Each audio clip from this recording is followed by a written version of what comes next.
Muy buenas a todos y bienvenidos a un nuevo episodio de The Hustle Podcast en el que hablamos de las renovaciones del Draft 2020.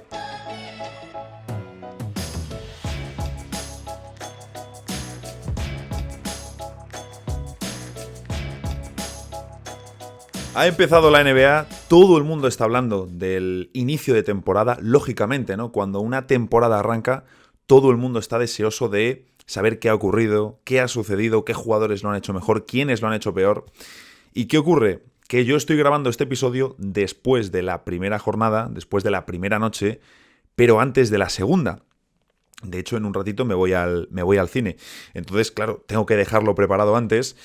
Y cuando estéis escuchando esto, ya se habrá producido una segunda jornada donde seguro va a haber un montón de temas. De hecho, es la primera jornada de Carrusel NBA, de estas de 12 partidos creo que tenemos esta noche. Y claro, como os digo, yo vengo de grabar después de la primera jornada, que, bueno, como todos sabéis, hemos tenido 2 partidos. Si queréis saber más, he compartido un montón de cosas por redes en el día de miércoles. El jueves también tendréis un montón de cosas por redes. Seguramente no tantas, y de hecho he compartido muchas para ser los 2 primeros partidos. No compartiré tantas de los 12 porque si no, bueno, no tengo ni tiempo material para publicar tantas cosas de los 12 partidos que tenemos. Pero, como os digo, en redes, sobre todo en Twitter y luego pues los vídeos cortos que subo a TikTok e Instagram, encontraréis pues pinceladas, detallitos, análisis de estos partidos. De hecho, bueno, de la primera jornada he hecho un par de hilos en Twitter, uno en concreto del final de partido entre Denver y Lakers. Hay que decir que los Nuggets se han mostrado intratables. Aquí sí que hemos hablado de, oye, pues hay dudas con su banquillo, lógicamente. Hemos visto muchos minutos de Reggie Jackson. Pero el quinteto titular sigue siendo una auténtica máquina de destrucción. De hecho, hasta que se demuestre lo contrario, el quinteto titular de los Denver Nuggets es el mejor quinteto de inicio de toda la NBA. Los Lakers es cierto que tienen mucho camino por delante, porque hay bastantes piezas nuevas en la rotación. Tienen que encontrar el camino. Darvin Ham tiene que ajustar bastantes piezas. Y luego, sobre todo, les he visto bastante pasivos. En especial a Anthony Davis, que no es, digamos, un nuevo nombre en esto de encontrarse jugadores inconsistentes o irregulares, capaces de lo mejor y de lo peor en un mismo encuentro o en una misma serie de playoffs. Hablando, eso sí, de las grandes estrellas de la NBA. Hizo un primer tiempo excelente en ataque, en el segundo estuvo completamente terrible, pero más allá del ataque sabemos que los Lakers necesitan un gran trabajo de Anthony Davis en defensa y directamente no lo vimos. Luego sí que es cierto que el Suns contra Warriors fue un auténtico show, y eso que faltaban Bradley Beal para darle ese extra, ese punto realmente diferencial que va a tener la ofensiva de los Suns, y por supuesto Draymond Green, como jefe, como líder de la defensa de los Golden State Warriors. Ya os dije que íbamos a dejar el episodio de la sobrereacción para la próxima semana, para el lunes, para tener un poquito más de volumen, porque si no se nos quedaban muy escasos solo para esta primera noche. De hecho, cuando lo estéis escuchando, si lo hacéis en jueves, por ejemplo, pues ese día va a ser en el que todo el mundo esté hablando, sobre todo del Dallas contra San Antonio Spurs, ¿no? Ya tienes, por un lado, a Luka, Kyrie y sus Mavs contra Víctor Wembanyama debutando en la NBA. Entonces va a ser como el partido de la máxima sobrereacción, sea lo que sea y se hable de lo que se hable. Que, por cierto, he leído que Derrick Jones Jr. va a ser el alero titular de Dallas. Por supuesto, cuando escuchéis esto ya lo sabréis, pero, oye, me genera curiosidad. Uy, madre mía, empezamos pronto con la garganta. Me genera curiosidad porque ya os comenté aquí en el podcast que el movimiento por Derrick Jones Jr. me parece interesante, que veía ahí, oye, posibilidades de buen fit con Luka, pero digo, joder, titular, me ha sorprendido, veremos si termina siéndolo. Bueno, vosotros ya lo sabéis, de hecho.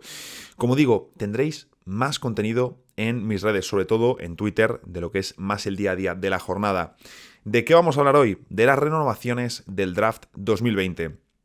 Era el turno de la camada liderada por Anthony Edwards, LaMelo Ball, Tyrese Haliburton, y como todos los años, el tope era antes de que arrancase la temporada. Es cierto que muchos ya lo hicieron en verano. Por esas renovaciones vamos a pasar un poquito más por encima, pero me parece un ejercicio interesante, porque hay detalles muy, muy jugosos que esconden estas renovaciones. Por ejemplo, la de Jaden McDaniels y lo que supone. para Minnesota. ¿Cómo lo vamos a hacer? Lo vamos a hacer en orden de peso salarial, es decir, de los contratos más gordos a los más pequeños, porque hay algunas gangas muy interesantes y muy bonitas que se han firmado en los días previos a comenzar la temporada NBA. Luego terminaremos con los jugadores que no han renovado, es decir, aquellos jugadores elegidos en la primera ronda del draft 2020 que serán agentes libres restringidos el próximo verano. Vamos con ellos porque son unos cuantos y hoy tenemos sección de noticias, por supuesto. El primero, Anthony Edwards, 5 años y 260 millones. Un movimiento de julio, entonces ya, sabréis de sobra de este movimiento. Fan de este jugador a nivel personal, hablamos de una estrella indiscutible de la NBA, una estrella en ciernes también porque es muy joven, pero tengo la sensación de que se le está upando demasiado, incluso ya casi a candidato a MVP. Primero, estás jugando en Minnesota, eso siempre complica las cosas. Y segundo, oye, vamos a ir paso a paso. No hablamos de un jugador, digamos, a la altura de, por ejemplo, Kevin Durant. Aquí hablamos en el podcast de cómo Kevin Durant fue el factor completamente diferencial para el éxito de Estados Unidos en el Mundial 2010. Anthony Edwards, a esa edad, a una edad precoz, siendo una estrella, siendo All-Star, siendo un jugador que tiene una pinta extraordinaria, no está a ese nivel de estrellato todavía. No podemos auparle antes de tiempo, lo tiene que demostrar él. Pero bueno, funcionar en los Wolves no es fácil. A las pruebas nos remitimos a, iba a decir los últimos años, pero podemos citar las últimas 2 décadas prácticamente en Minnesota. LaMelo Ball, 5 años y 260 millones, otro movimiento de verano. Al final es un jugador que es muy estético y es muy mediático. Ojo, no son detalles a no tener en cuenta. De hecho, es precisamente algo que necesita un mercado pequeño como es Charlotte. Las dudas con LaMelo, la salud, el playmaking para los demás y la parte de atacar el aro. Las 2 últimas al final están relacionadas. Ya comentamos en el episodio de Tier List, que no me salía, ya comentamos un poquito estas dudas que tengo con LaMelo Ball y también el hecho de que si no mejorase más, de que si se quedase ya siendo este tipo de jugador el resto de su carrera, pues oye, sería uno de los bases más diferenciales de la liga por tamaño y por talento para anotar. Pero es cierto que todavía tiene un evidente margen de mejora para llegar a ese escalón superior de, vamos a decir, bases completamente diferenciales o bases completamente estrellas, ¿no? Las estrellas dentro de las estrellas. Ese escalón de bases que juegan en otra liga. Temporada muy importante para tomar las riendas en Charlotte, considerando la situación del equipo, considerando el año tan complicado del que viene, las lesiones y todo eso. Y bueno, tengo ganas de verle, quiero ver cómo le sienta al tener a Mark Williams, quiero ver si explota realmente PJ Washington. Debo decir que Charlotte es uno de esos equipos que tengo ganas de ver. Todos tenemos algún equipo que dentro de los equipos más flojos o de las franquicias que a priori no despiertan tanto interés, siempre queremos ver más. Bueno, pues Charlotte es uno de esos equipos, o diría que mi equipo para esta temporada. El siguiente, Tyrese Haliburton, 5 años y 260 millones, otro movimiento del verano. Aquí hablamos de un base que es todo lo contrario a LaMelo Ball, es decir, Tyrese Haliburton es antiestético y antimediático, pero muy efectivo. Podemos decir, quitando a Luka Doncic, que es el mejor playmaker joven de la NBA. Lo mismo me estoy colando, tampoco he mirado ahora mismo una lista, pero si cogemos a los jugadores más jóvenes de la liga y aplicamos un filtro de volumen, Haliburton es el mejor generador de todos ellos.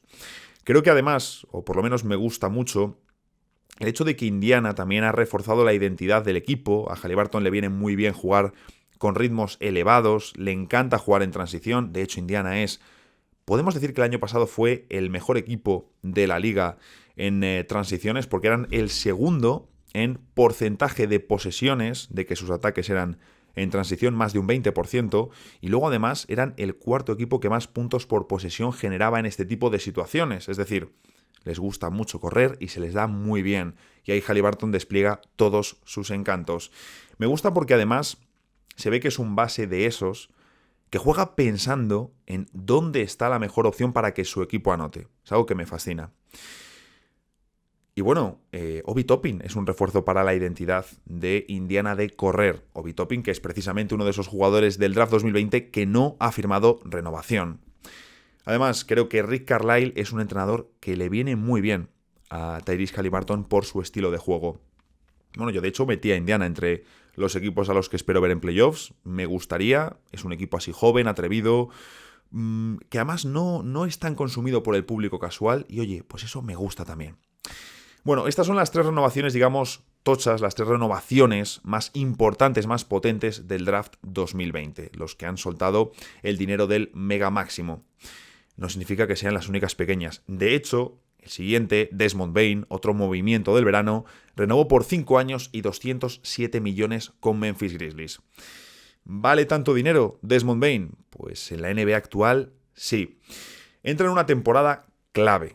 Pero temporada clave Desmond Bane para lo que es en su desarrollo, ya no como un muy buen jugador, como un jugador incluso por debajo del radar. En el momento que firmas un contrato de estos, ya tienes que dar la cara noche tras noche y temporada tras temporada. Y si en una temporada bajas tu rendimiento, se te va a mirar con lupa. Sobre todo de esta temporada hay que destacar el primer tramo del curso, es decir, en el que los Grizzlies van a estar sin Ja Morant. Bane va a tener más peso ofensivo que nunca y hay que decir que, oye, es cierto, siempre ha respondido.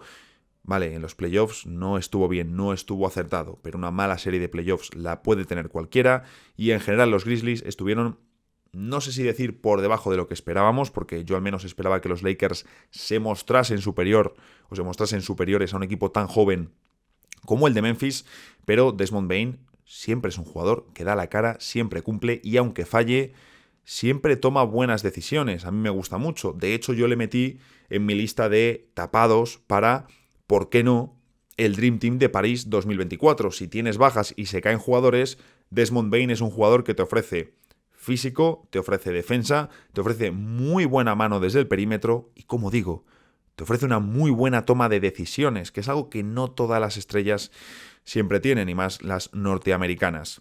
Le considero un seguro de vida a Desmond Bane, pero es cierto que con este contrato puede pasar de estar infravalorado, o como digo, por debajo del radar. No diría tanto infravalorado, sino por debajo del radar, es decir, que muchos fans casuales de la NBA no le tienen tan manejado. Puede pasar de estar algo por debajo del radar a estar algo sobrepagado. Me gusta, pero es un contrato de All-Star importante. Son más de 40 millones de media. El siguiente, Devin Vassell, 5 años y 146 millones. Aquí hablamos de una potencial ganga. Lo decíamos también he puesto aquí Patrick Young, no sé ya ni lo que estoy escribiendo. Patrick Williams, el jugador de Chicago Bulls.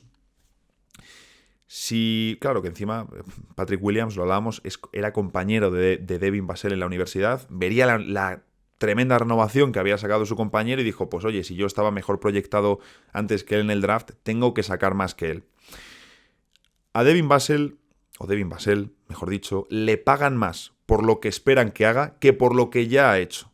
Pero aún así es un jugador que, como digo, lo de potencial ganga puede sonar extraño cuando son 146 millones, pero es un jugador que puede terminar siendo muy importante en un equipo que realmente consiga victorias. Tiene una capacidad anotadora, oye, muy destacada y lo cierto es que ofrece mucho margen de mejora. No creo que vaya a ser Devin Vassell nunca una primera espada de un equipo, encima ahora se llevan... Claro, él al final, realmente él es un 2. ¿Y qué ocurre? Nos ha mostrado detalles, flashes de generador, pero ahora se lleva mucho que el generador principal de tu equipo sea un generador de mucho tamaño. Ya no solo en Luka Doncic, que es el ejemplo perfecto, sino, por ejemplo, el propio LaMelo Ball. Hablamos de un base de mucho tamaño. Devin Vassell no tiene ese tamaño, tampoco está orientado a ser el principal generador o el principal playmaker de tu equipo, pero sí que tiene una importante capacidad anotadora. Va a ser sin duda uno de los más beneficiados por el efecto Wembanyama y estoy convencido de que muchos fans le van a descubrir este curso precisamente pues porque va a haber una lupa encima de San Antonio por la llegada del pívot francés. También Vassell ha mostrado bastante progreso, o mucho progreso, de hecho cada año ha ido dando un paso más en San Antonio. Y hablamos de un jugador con 23 años recién cumplidos. Tiene margen físico para hacerse más fuerte, tiene margen como anotador, porque todavía tiene varios aspectos en los que puede mejorar, y detalles de playmaker. Seguro que en el momento en el que San Antonio sea mejor como equipo, mejor como bloque, porque lo hemos hablado, la pasada temporada les faltaba calidad en la plantilla, Vassell es uno de esos jugadores que va a subir su efectividad. Por lo tanto, confío en este contrato que le han soltado a Devin Vassell y no me parece tanta locura entendiendo hacia dónde se dirige la NBA con el nuevo CBA. Llegamos a uno de los puntos calientes de este episodio y es Jaden McDaniels y esa renovación de 5 años y 136 millones. Buen momento ahora para... Ahí estamos, el traguito de agua. Bueno, hablamos del pick 28 del draft. Pick 28 del draft de 2020.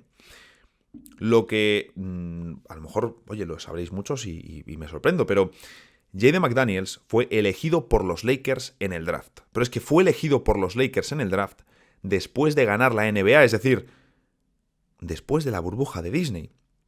¿Qué ocurre? Que nada más ser elegido, fue traspasado junto a Danny Green a Oklahoma para hacerse con Dennis Schroeder. Es decir, los Lakers pudieron tener a Jaden McDaniels. Sí, claro, pero es que Oklahoma tampoco se lo quedó, porque Oklahoma le traspasó junto a Ricky Rubio a Minnesota para hacerse con la elección de Aleksej Pokusevski. Pokusevski, uno de los jugadores que no ha renovado del draft 2020. Es para tirarse, casi os diría, desde un puente si eres ejecutivo de Lakers o de Oklahoma, por haber tenido a Jaden McDaniels en tus manos y dejarle escapar. Incluso con la renovación que ha firmado ahora, que posiblemente en los Lakers, si se hubiese quedado en el equipo y hubiese jugado, no llegaría a firmar una extensión tan grande. Me diréis, bueno, pero a lo mejor en los Lakers no hubiese sido tan importante. Vamos a ver, los Lakers llevan invirtiendo en jóvenes, Caruso, Talen Horton-Tucker y ahora Austin Reeves, desde que LeBron James está con ellos. Entonces, Jaden McDaniels es el prototipo de alero que tú buscas ahora mismo en la NBA para complementar a tus estrellas. Por eso Minnesota le mete la renovación que le mete.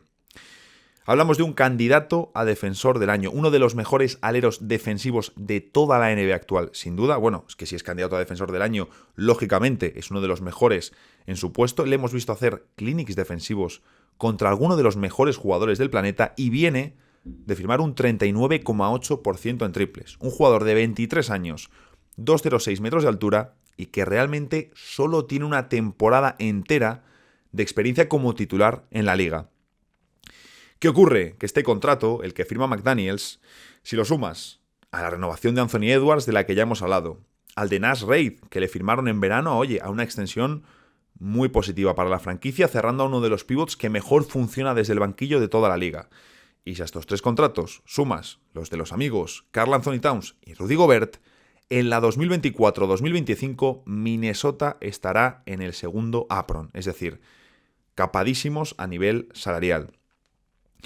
Pero es que si miras, dices, oye, pues el valor de Rudy Gobert está por los suelos. Sigue siendo el mismo jugador que hace un par de años, brilla menos que en Utah porque dependen menos, o el éxito de Minnesota depende menos de Gobert de lo que dependía el éxito de Utah del francés. Perfecto, pero es que diste una barbaridad de activos por él, diste un botín sin sentido y su valor está más bajo que nunca. Perfecto. A Naz Reid no le vas a mover, porque ¿para qué vas a querer mover a un jugador que con ese contrato te funciona tan bien? Y luego, Edwards y McDaniels son el verdadero núcleo de los Wolves. Si hay que traspasar a alguien, ellos son a los dos últimos que dejas, sin ninguna duda. Por lo tanto, Karl Anthony Towns tiene más opciones de salir que nunca de Minnesota. Y vamos a ver si los Knicks no pican durante esta temporada. Yo entiendo que ellos se fijen antes en Joel Embiid, lógicamente, incluso con las dudas que nos deja de cara a playoffs, de su rendimiento de estrella en playoffs. Pero antes que hacerme con Towns, hombre, tiro la casa por la ventana por Embiid. Veremos porque tengo la sensación de que acabarán picando. Llegamos a la primera ganga del draft 2020. Onyeka Okongwu, 4 años y 62 millones. 4 años y 62 millones, es decir, 15 millones de media por curso para el pívot de Atlanta Hawks. Me genera más que dudas, me intriga todo lo que rodea a Atlanta, me intriga mucho en un sentido de como si hubiese una especie de neblina alrededor del proyecto. Si Capela sale, entendemos que Okongwu va a ser el titular. que es cierto que es una especie como de mini Adebayo, no llega, por supuesto, al rendimiento que ha ofrecido el pívot de Miami, tampoco hemos visto a Okongwu en esa tesitura, pero también hay dudas, lógicamente. Como pívot de banquillo le hemos visto ser ya uno de los mejores de toda la liga. La cuestión es si sirve como titular, si va a ofrecer el mismo rendimiento.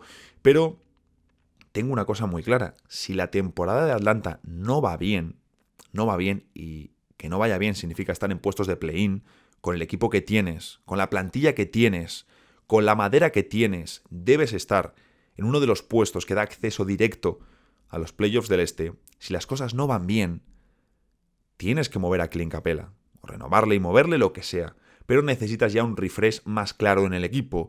Y ahí, pues oye, te toca invertir en Okongwu como titular.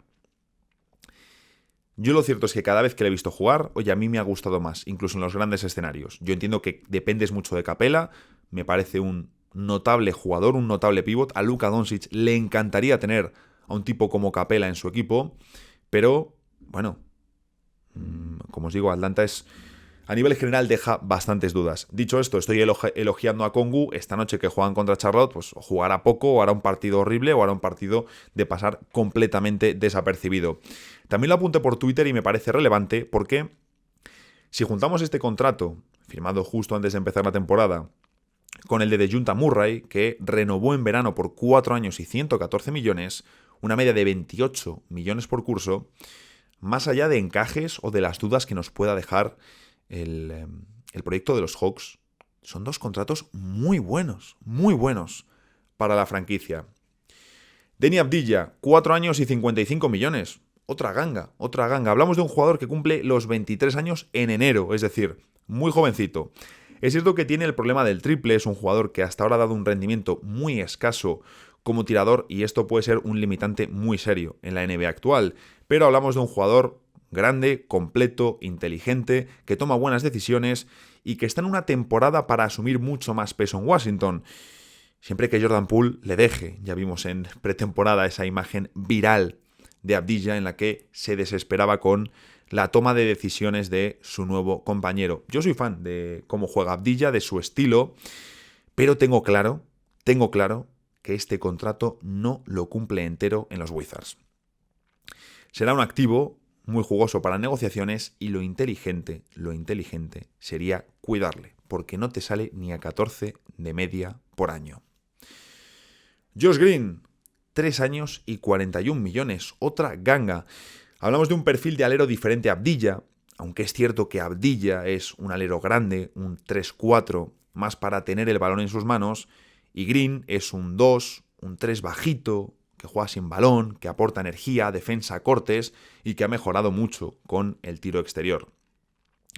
Josh Green, otro jugador que no llega a 14 millones de media por año. Gran movimiento de Dallas, hay que decirlo, gran movimiento de Dallas.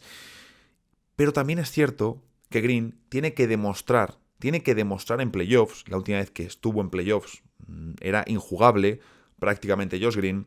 Y también tiene que demostrar que puede jugar junto a Luka y junto a Kyrie en el 3. Si no, al igual que Avdija con el tiro, estos serán factores limitantes para Josh Green en Dallas. Cole Anthony, 3 años y 39 millones. Creo que está bien, es un buen valor para Orlando.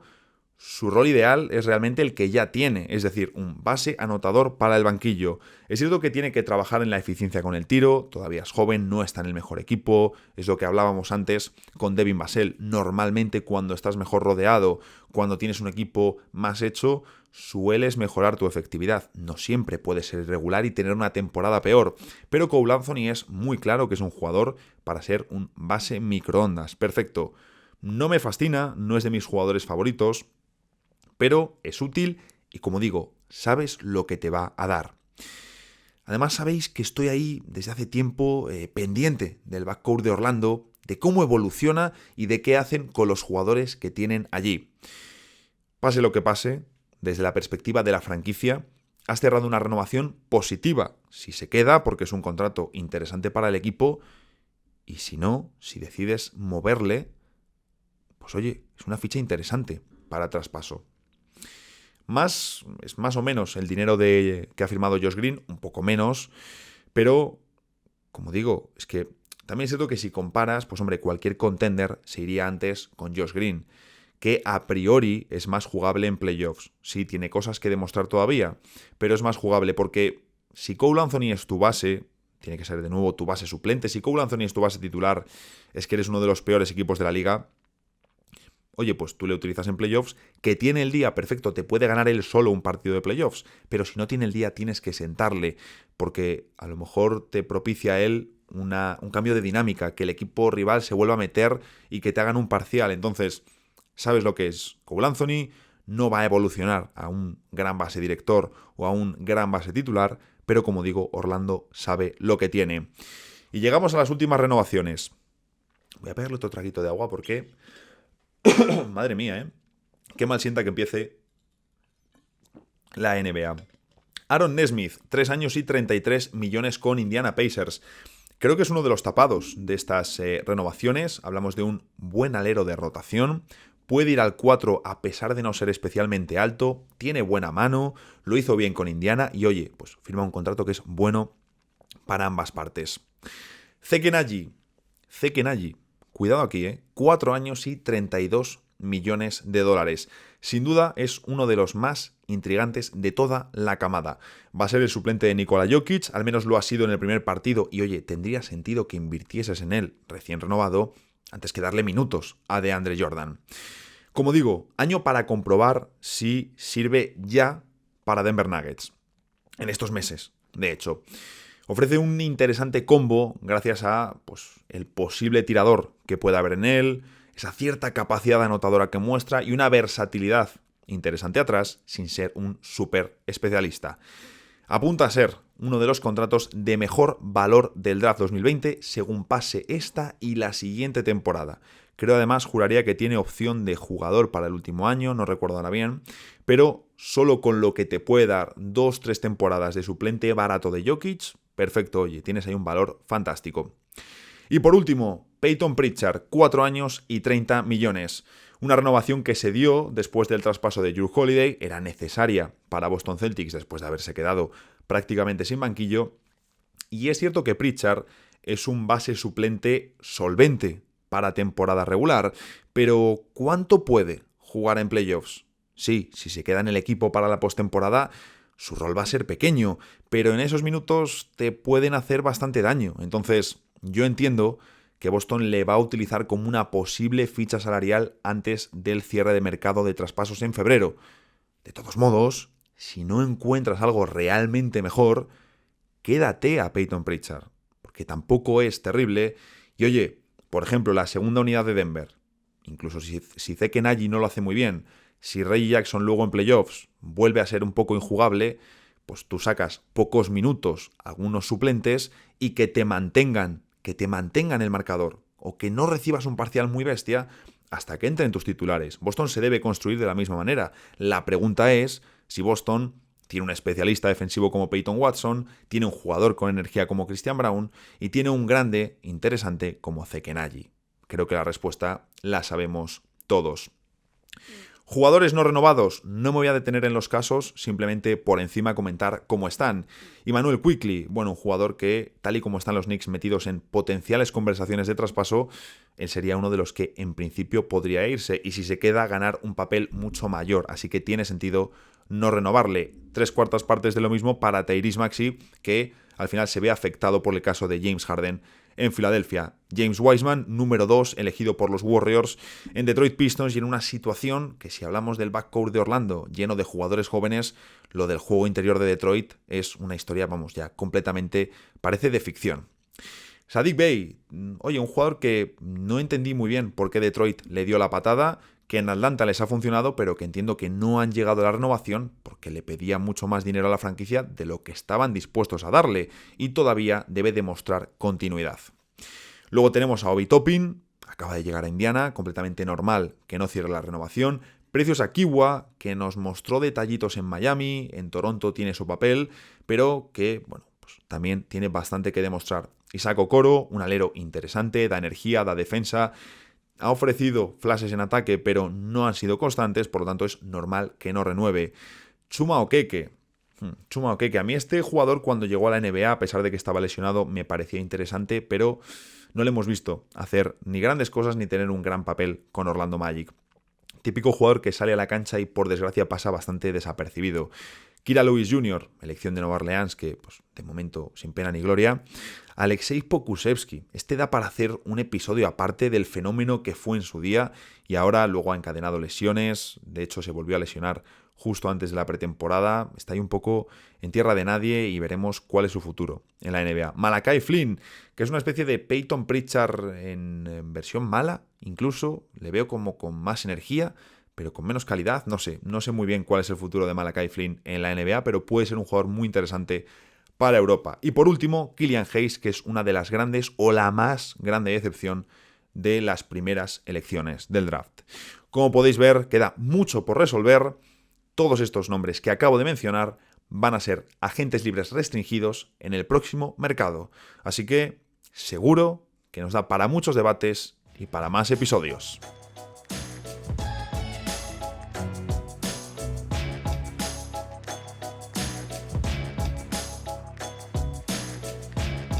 Y ya sabéis que es jueves, toca la sección de noticias en la que pues, siempre comentamos temas de actualidad, pero que me parece interesante también traeros partes de artículos o historias de artículos que he leído y me resultan curiosos, porque es cierto que suelo compartirlos por redes, leo, iba a decir todos los días, pero no todos los días, casi todos los días me meto a echar un vistazo en ESPN, Bleacher Report, New York Post, Hoops Hype, Yahoo, Sports Illustrated, Sporting News, The Ringer, The Athletic, y te encuentras maravillas, te encuentras artículos muy chulos. Así que voy a compartir, por ejemplo, ahora con el caso Tyler Herro, un par de historias que he leído y, oye, que me parecen realmente muy interesantes. Los que me sigáis en redes sociales, incluso habréis visto estos extractos por Twitter. La parte de Tyler Herro la divido en dos, la parte de Erik Spoelstra y la parte de Pat Riley.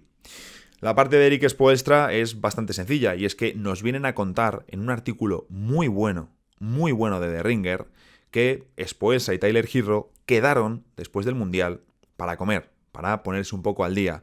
De hecho, Spoelstra utilizó literalmente la frase soltar mierda. Quedaron, hablaron y se pusieron un poco a soltar mierda, tranquilamente. Bueno, pues ese día que quedaron fue el día 28 de septiembre.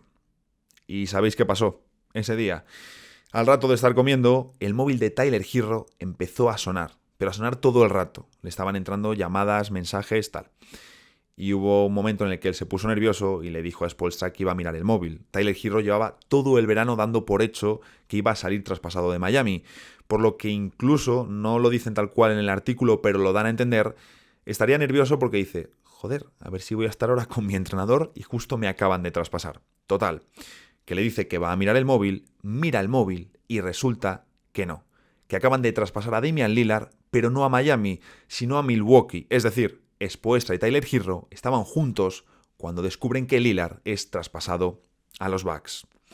Me parece curioso. Así se enteraron. Dicen que ahí se quitaron los nervios, hubo una distensión importante y empezó la real talk, como dice Spoelstra, y se pusieron a hablar ya sobre la temporada.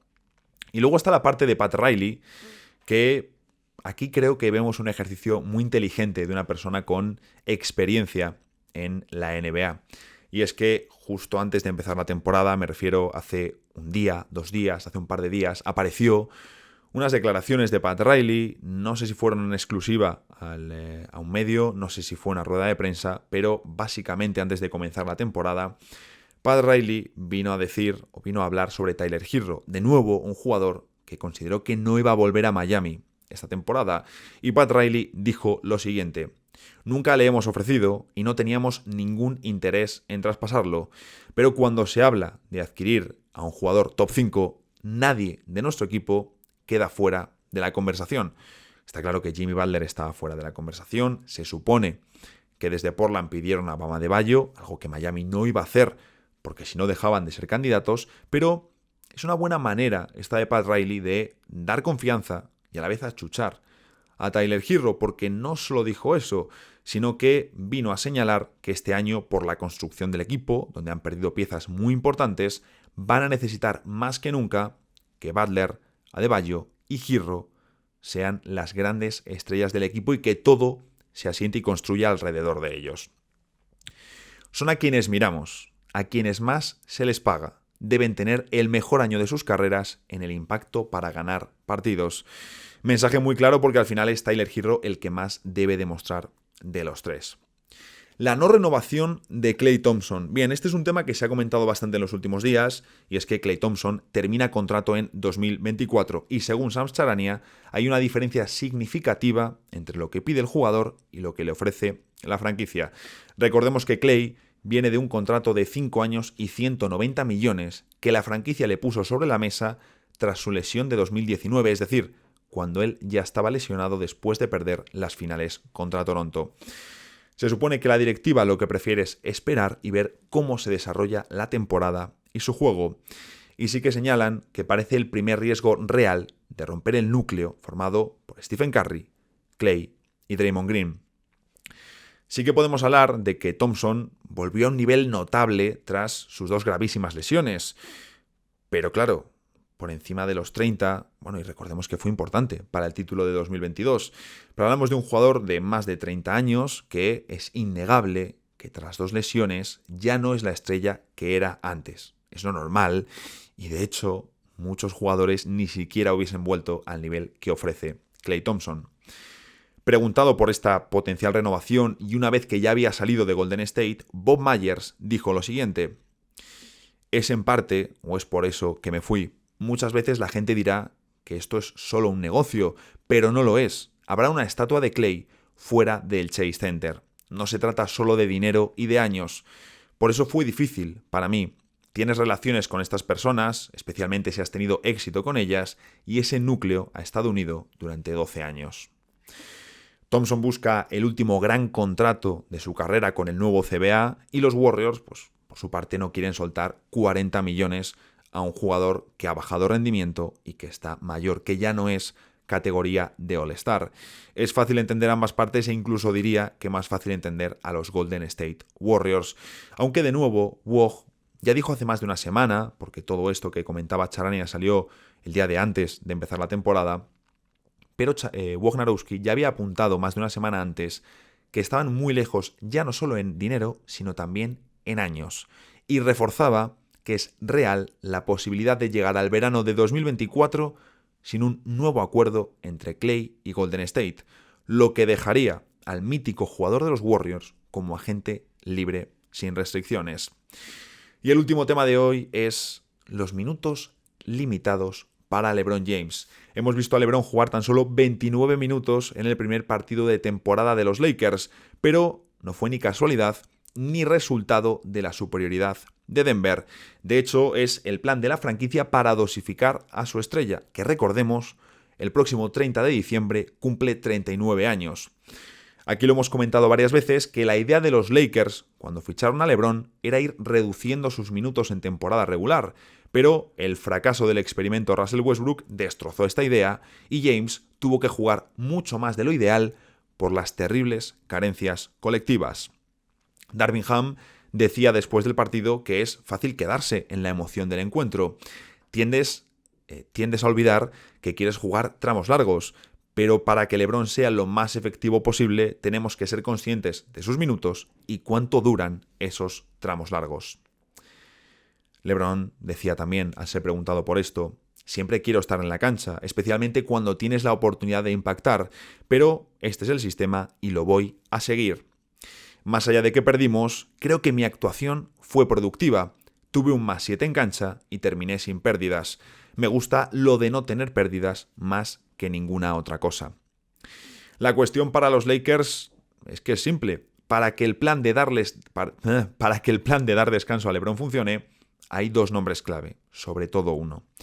D'Angelo Russell, de quien esperan una notable temporada, o habrá traspaso, que yo es por lo que apuesto, tampoco hay que ser un pitoniso, y Anthony Davis, que con 30 años debe ser la primera espada del equipo en cuanto a rendimiento.